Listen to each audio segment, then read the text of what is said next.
Heippa, me ollaan lähihoitajaopiskelijoita Kurikan sedusta ja mun nimi on Sofia. Mä oon Emilia.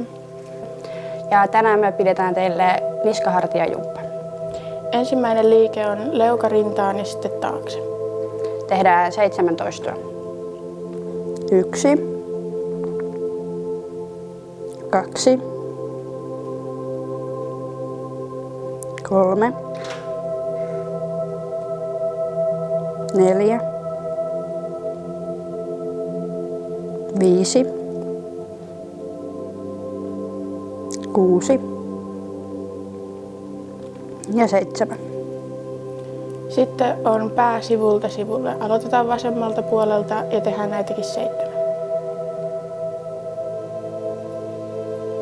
1,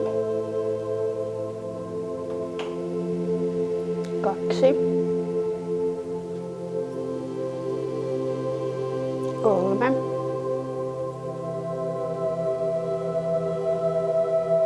4, 5,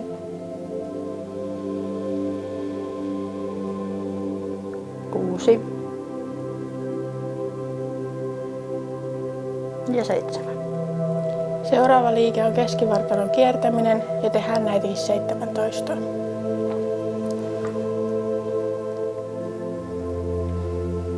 1, 2,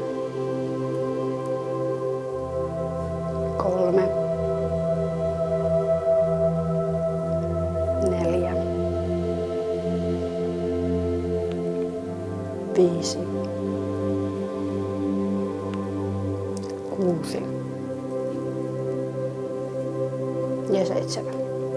Seuraava on käsillä kurotus eteenpäin ja teet tämän oman liikeradan mukaan. Tehdään näitäkin 7. 1, 2, 3,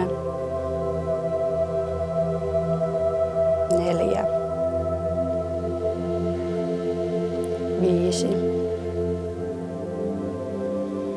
6 ja 7. Sitten on hartioiden nostot. Tehdään näitäkin 7 kertaa. 1, 2, 3, 4, 5, 6 ja 7. Kiitos kun olitte mukana meidän jumpassa.